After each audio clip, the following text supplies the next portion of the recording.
Orar por meio do louvor a Deus é algo muito precioso para o Senhor. Trata-se de comparecermos diante do nosso Pai Celestial com gratidão e louvor transbordando para Ele. Não oraremos em favor de necessidades específicas que porventura tenhamos. É um tempo especial para expressar nossa gratidão ao Pai. O Salmo 91:3 diz: Tu és o Santo, entronizado entre os louvores de Israel. No original hebraico, o vocabulário louvores significa que Deus habita o trono de louvores. À medida que louvamos a Deus, o Espírito de Deus aproxima-se para habitar no meio dos nossos louvores. Quando não conseguimos orar até conseguir a resposta, ou tocar em Deus pela fé, ou quando estamos em agonia, ou sobrecarregados pelos fardos da vida, se tão somente começássemos a louvar a Deus e continuássemos nesse louvor, as forças que oprimem o nosso coração seriam tiradas de cima de nós e nos sentiríamos livres em nosso espírito para louvá-lo sem impedimento. Louvar e orar são muito importantes para nós como filhos de Deus e também para Deus. Depois de os filhos de Israel terem marchado em redor dos muros de Jericó 7 vezes em seguida, Josué mandou o povo gritar louvores. Enquanto todos gritavam e louvavam a Deus, os muros de Jericó caíram. Quando Paulo e Silas, presos no calabouço interior da prisão, louvaram a Deus, a terra tremeu e as portas da prisão se abriram. O louvor a Deus traz a sua grandiosa obra para o nosso meio. O que faremos para louvar a Deus e como louvaremos a Ele? Em primeiro lugar, devemos saber quem Ele é e o que faz, e assim louvá-lo à altura. Ele é onisciente, Ele é onipotente, Ele é onipresente. Ele criou os céus e a terra e tudo quanto neles há. Ele é grandioso, Ele é glorioso. Devemos louvar a sua grandeza. Ele é santo, Ele é justo, Ele é amoroso. Podemos dar graças a Deus pela sua bondade. Devemos lembrar-nos da sua graça que nos foi dada e louvá-lo. Ele nos deu o seu Espírito Santo a fim de que possamos viver uma vida santificada. Ele nos cura, Ele nos tirou a maldição e nos deu as bênçãos de Abraão. Ele nos livrou da morte e do inferno e nos deu a vida eterna. Devemos louvá-lo por tudo. Ele opera em nós para deixar-nos com bem-estar e saúde, à medida que nosso espírito é vivificado mediante Jesus Cristo. Ele nos deu vida mais abundante. No decurso da nossa vida, temos recebido inúmeras de suas maravilhosas benevolências. Quando passávamos pelas aflições e sofrimentos da vida, Ele nos livrou fielmente e continuamos vivendo nas suas bênçãos abundantes. Devemos relembrar com louvor essas muitas bênçãos, lembrando-nos da sua bondade em nosso passado e esperando a sua bondade para o restante de nossa vida. Sempre teremos muitos motivos para louvá-lo. A nobreza da verdadeira fé cristã vê-se em nossas ações de graça e louvor a Ele. A palavra de Deus afirma: aquele que oferece sacrifício de louvor me glorifica, e aquele que bem ordena o seu caminho, eu mostrarei a salvação de Deus. Salmo 50:23. As ações de graça e o louvor devem ser dirigidos somente a Deus. Se às vezes nada temos em mente para pedir a Deus, o simples fato de ficarmos sentados na sua presença, adorando e louvando, deixa-nos desfrutar da sua graça. Há muitos anos, quando fundávamos nossa primeira igreja em Buvandong, numa área de favelas em Seul, certo ancião que vinha fielmente às reuniões de oração de manhã cedo orava assim: Deus Pai, só quero agradecer-te, só te agradeço, Pai. Obrigado, obrigado. Todas as manhãs ouvíamos a sua oração, oferecendo ações de graça e louvores a Deus. Começava seu período de oração com ações de graça e o terminava com ações de graça. Eu, como pastor jovem, não conseguia entender por que ele dedicava tanto tempo para simplesmente dizer obrigado, Deus, e louvar ao Senhor. Mas agora, depois de muitos anos de ministério, ao refletir sobre a oração do ancião, que se sentava numa esteira surrada de palha de arroz, reconheço que esse homem tinha fé profunda e grande estima pela bondade de Deus para com ele. Refletindo sobre a minha vida, nada tenho que oferecer ao meu Pai, senão gratidão por todos os aspectos da minha vida. Até nos mínimos detalhes da minha vida, tudo tenho recebido mediante a sua graça. O salmista Davi foi reconhecido como um homem segundo o coração de Deus, porque ele foi quem mais louvou a Deus. Ele deixou-nos muitos salmos de louvor para que os entoemos também. Nós, os cristãos, lembramos-nos do exemplo de Davi. Não devemos negligenciar a oração de louvor ao nosso Pai. Glória a Deus, Deus abençoe a vida dos irmãos e irmãs que ouviram essa palavra. Se você que chegou aqui talvez pela primeira vez e ainda não é inscrito aqui no canal, se inscreva no canal e ative o sininho das notificações. Todos os dias são postados vídeos abençoados aqui no canal para te abençoar. Deixe também o seu like, não esqueça, meus irmãos e irmãs, de compartilhar este vídeo com mais pessoas. Nos vemos nos próximos vídeos. Amém. Alguns anos atrás, eu viajava por vários países. Em certo país, preguei cerca de 30 vezes a grupos que contavam com um total de mais de 25 mil pessoas. Embora alguma destas reuniões tivessem resultados espirituais duradouros, fiquei grandemente perturbado pela condição da maioria das igrejas nesse país. Havia muitas igrejas lindas, mas aos domingos quase todas encontravam-se vazias.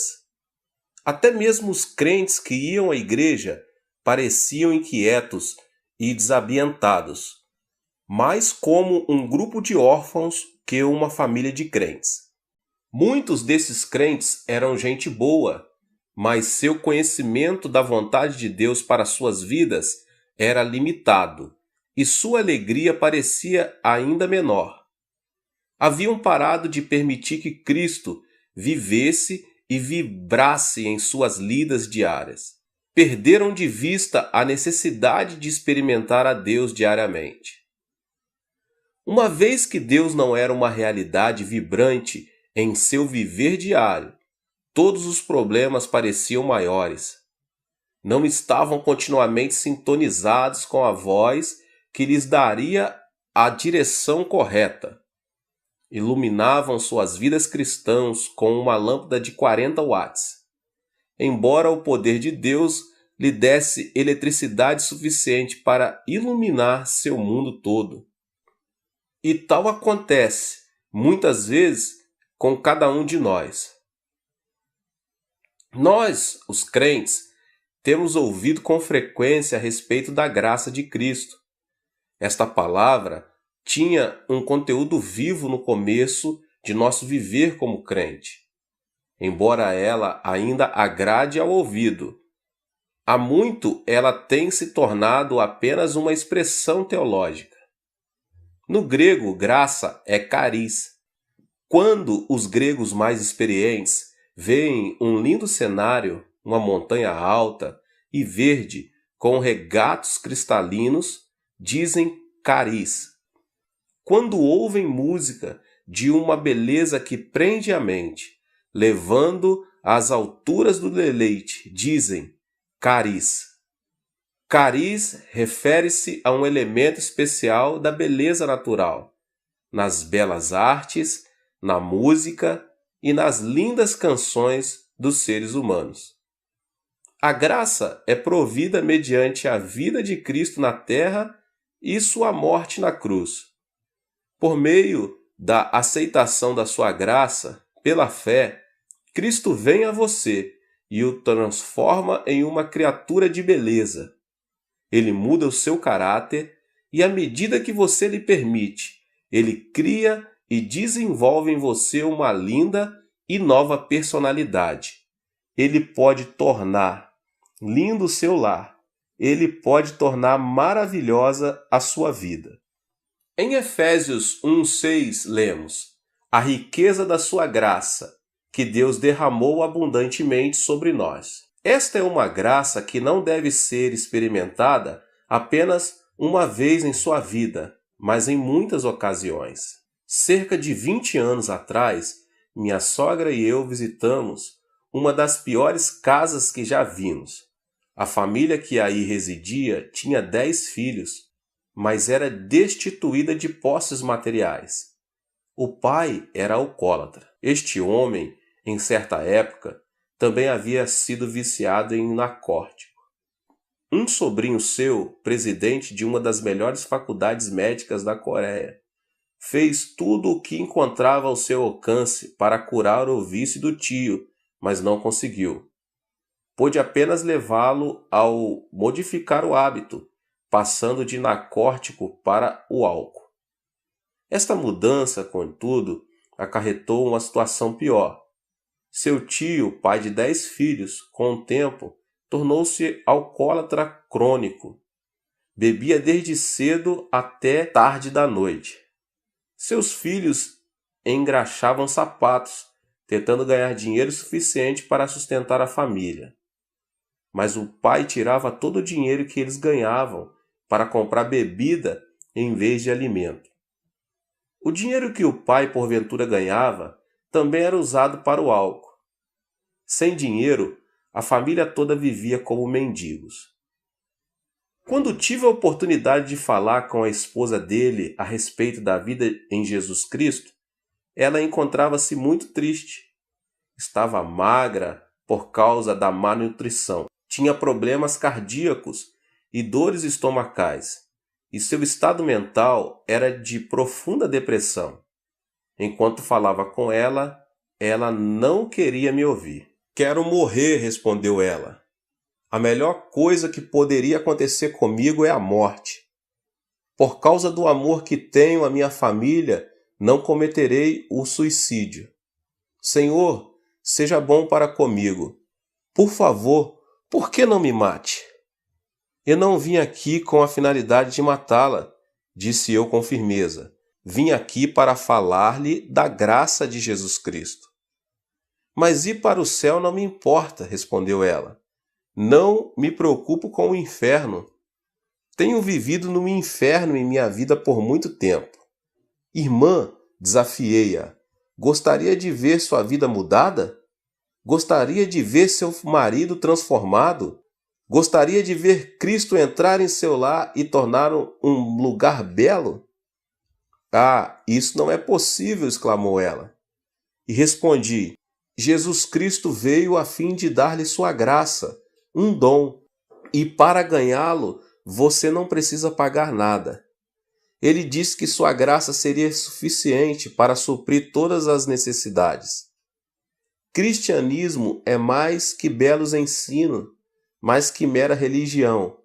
Quando a pessoa se torna crente, Jesus Cristo entra em sua vida e dá-lhe sua graça. Ele a torna linda. Ela ouviu minhas palavras com interesse e começou a ir à igreja. Logo saiu de sua depressão. Deus curou-lhe as dores estomacais e os problemas cardíacos. Ela decidiu ser crente e tornou-se uma pessoa linda.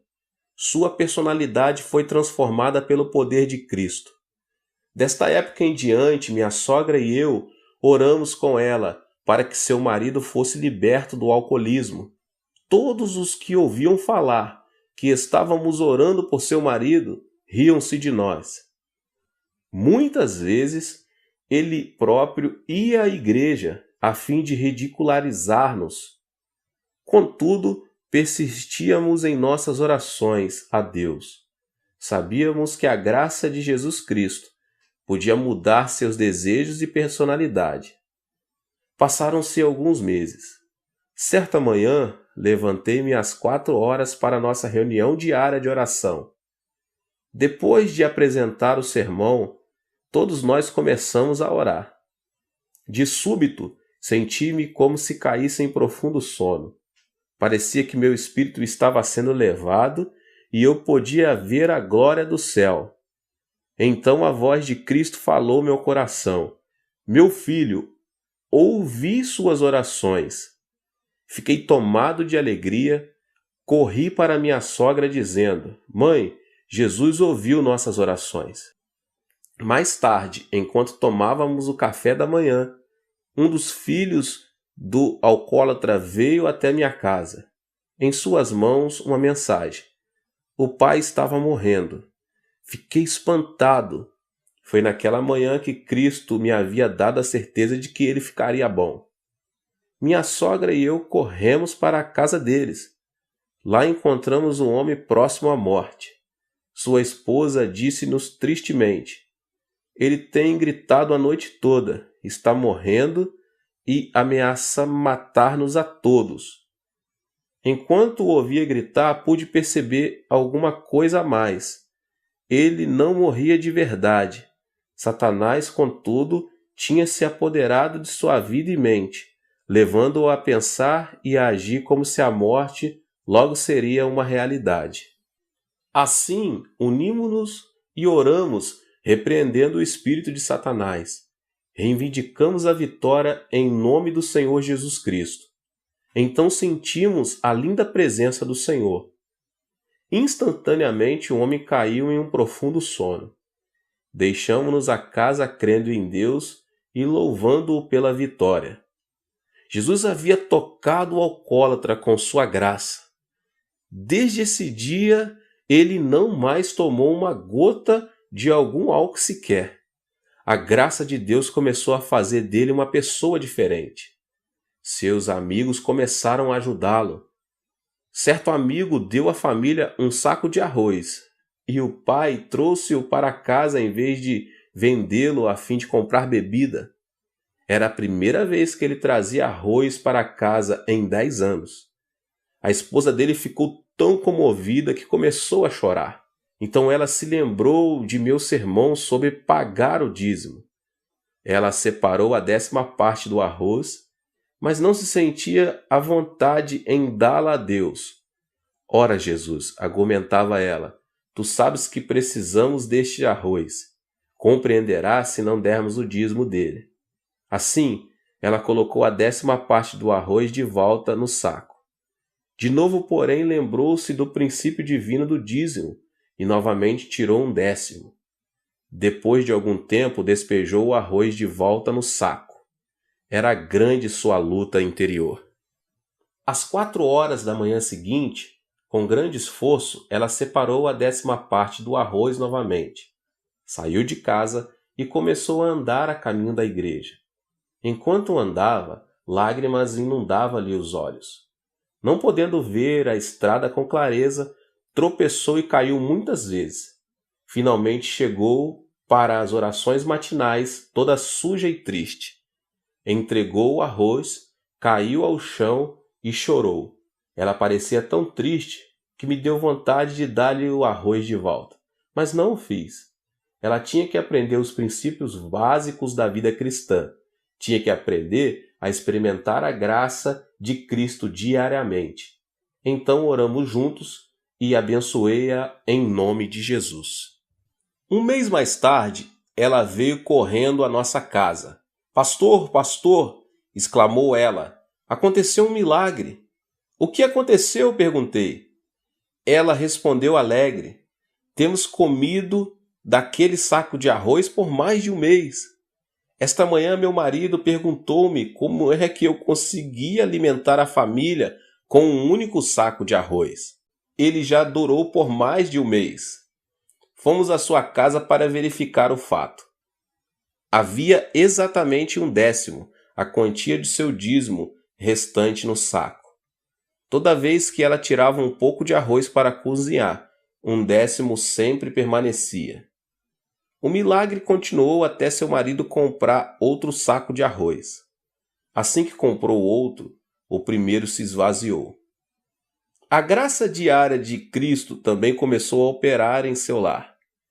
Por causa da pobreza da família, todos os filhos trabalhavam arduamente o dia todo. Então os filhos começaram a frequentar a escola.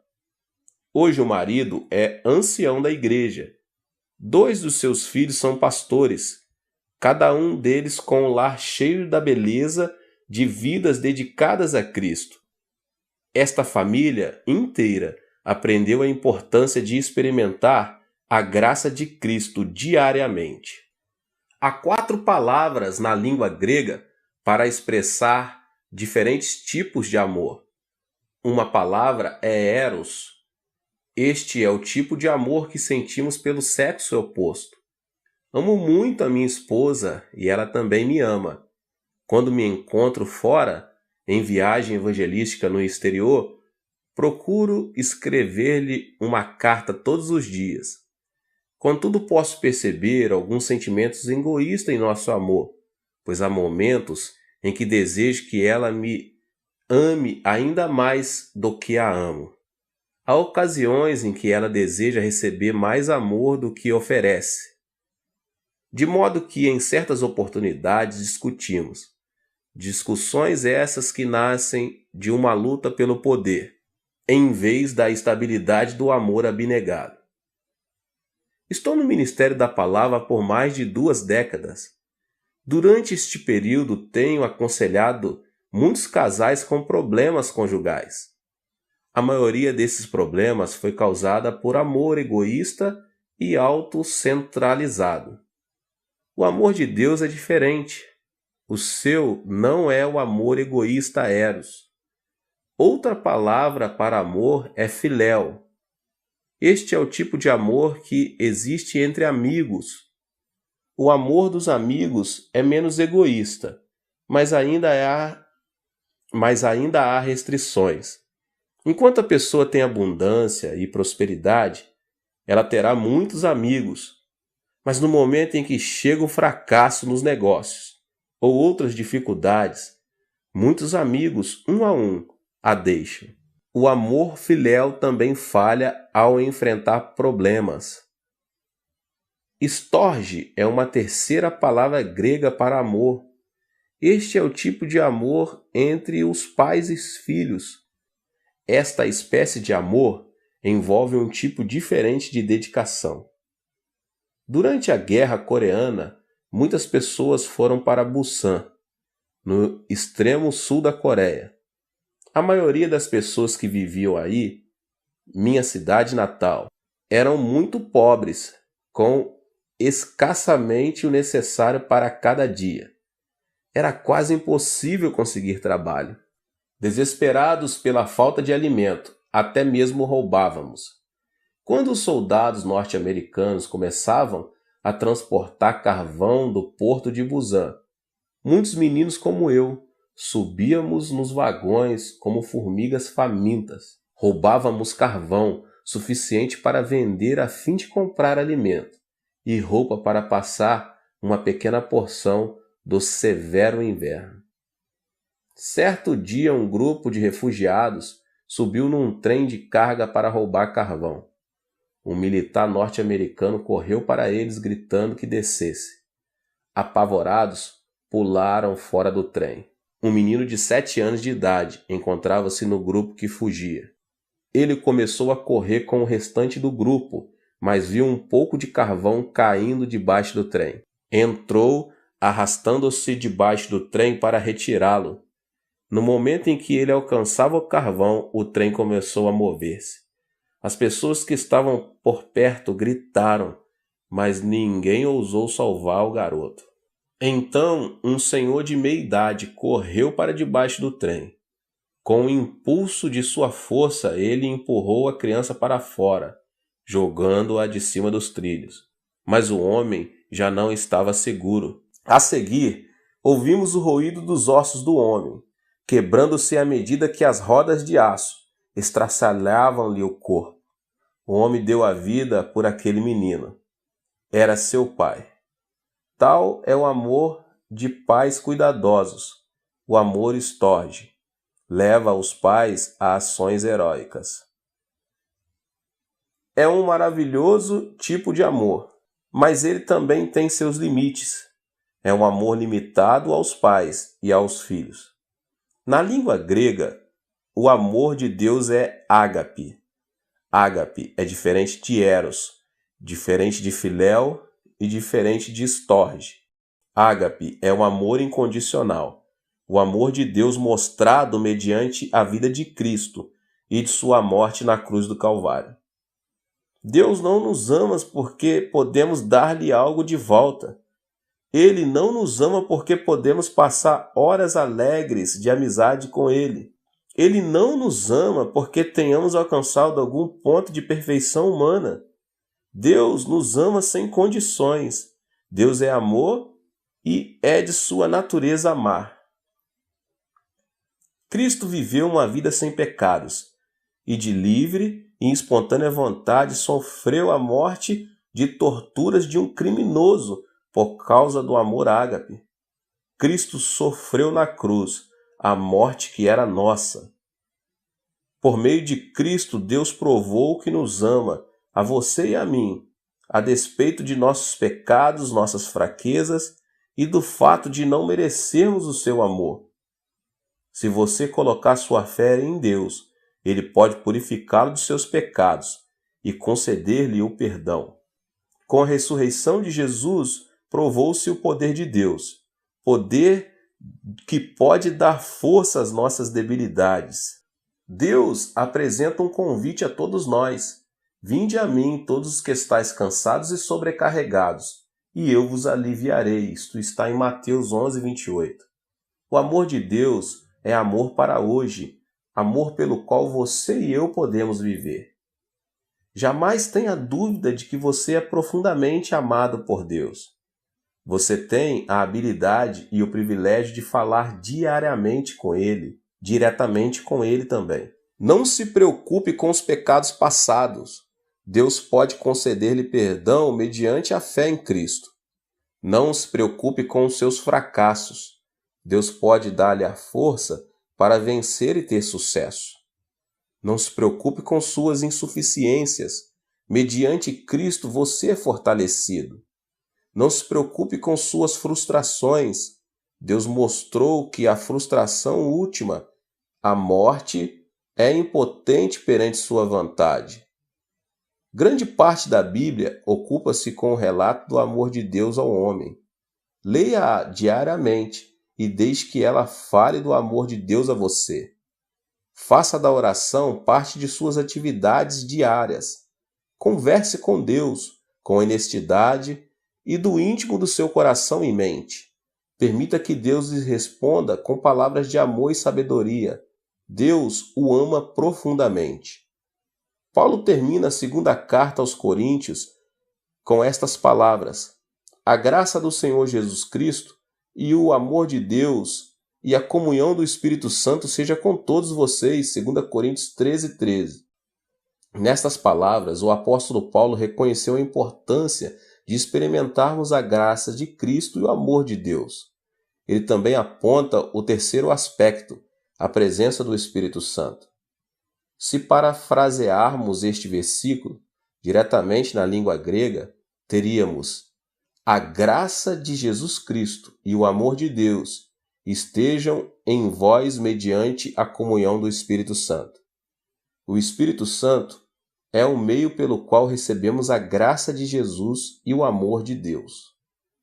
A palavra grega para comunhão neste versículo é koinonia, que significa companheirismo, a qual envolve 3 aspectos distintos.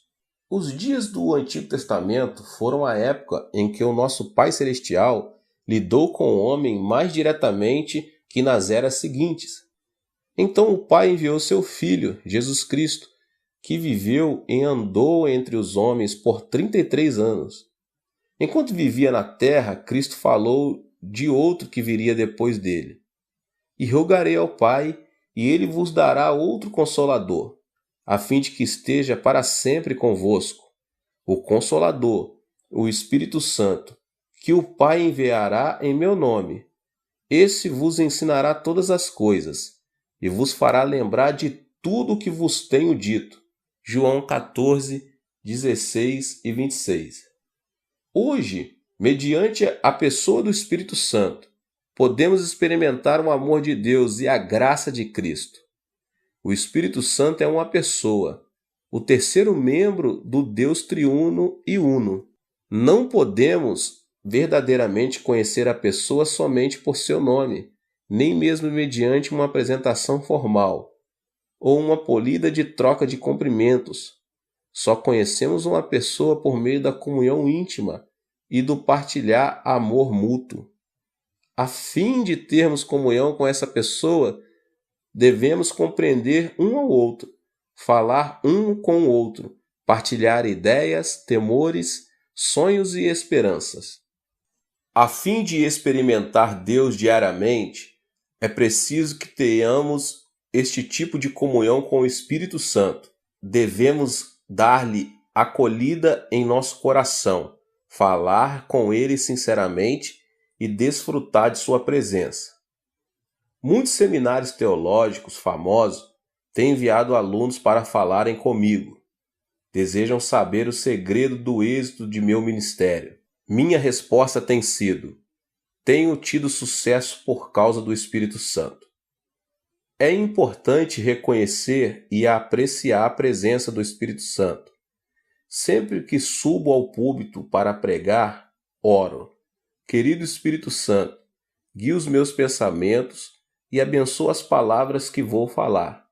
Depois eu oro: querido Espírito Santo, abençoa muitos durante este culto. Terminada a pregação, oro dizendo: querido Espírito Santo, obrigado por teu precioso poder. Quando leio a Bíblia, oro: Espírito Santo, ilumina meu coração, ensina-me, faze-me conhecer as verdades de Deus. Receba o Espírito Santo nas atividades diárias da sua vida. Não importa quais insignificantes possam parecer. Dependa dele e diga-lhe o quanto você o ama. Só então começa a verdadeira comunhão com o Espírito Santo. Lembre-se, ele estará para sempre convosco. João 14,16. Koinonia também significa associação, parceria.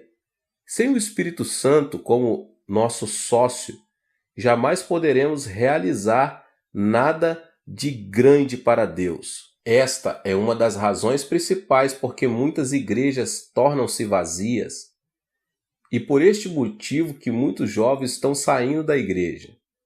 Sem o Espírito Santo, o reino de Deus não pode ser adequadamente construído e não podemos experimentar a graça de Jesus e o amor de Deus. Quando vou a outros países onde falam uma língua que não conheço, tenho de usar intérpretes a fim de comunicar-me com as pessoas. Falo em inglês e o intérprete traduz meus pensamentos e minhas palavras para a sua língua nativa. Em certo sentido, somos parceiros.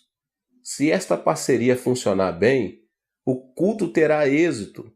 Se nossa parceria for rompida, as pessoas que nos ouvem não compreenderão a mensagem e o culto será um fracasso. Você já parou para pensar que pode ter existido fracassos espirituais em sua vida de fé? Fica a imaginar porque há pouco êxito em sua vida de oração? Você sabe por que os milagres não são abundantes em seu andar cristão? é porque você tem falhado em sua associação diária adequada com o Espírito Santo. Mas quando você, com sinceridade, convidar o Espírito Santo a entrar em sua vida, ele estabelecerá uma associação sobrenatural com você. Você então terá parceria no negócio de construção do reino de Deus. O Espírito torna-se seu sócio majoritário. Você passa a ser o sócio secundário. Se você não der ouvidos ao sócio principal, terá fracasso no construir o reino de Deus. É preciso que você peça que o Espírito Santo seja seu sócio principal. Ele tem estado com vocês, mas tem sido negligenciado, tem sido maltratado. Você deve dar-lhe boas-vindas e convidá-lo a entrar em sua vida cristã como sócio principal.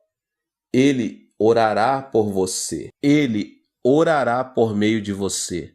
Ele viverá em você e negociará com você, tornando sua vida um êxito.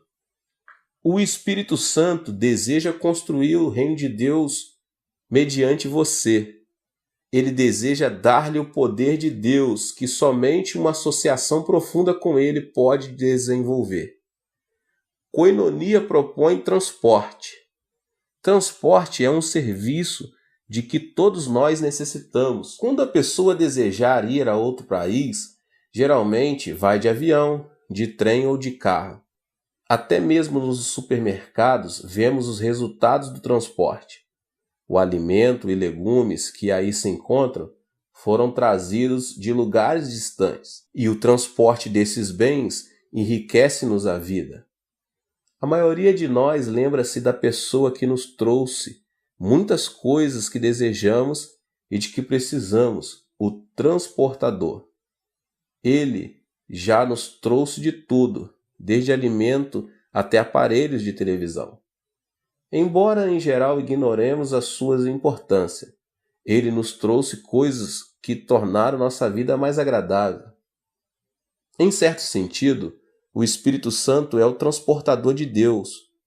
O Espírito Santo transporta a graça de Jesus Cristo e o amor desde o trono celeste até nosso coração, lar e igreja. O Espírito Santo também leva nossas orações ao trono de Deus. O Espírito de Deus está se movimentando constantemente entre Deus e você. Ele é o dom de Deus para você, o responsável para entregar aos que têm fé todos os dons de Deus, responsável pelas respostas a todas as orações baseadas na direção divina.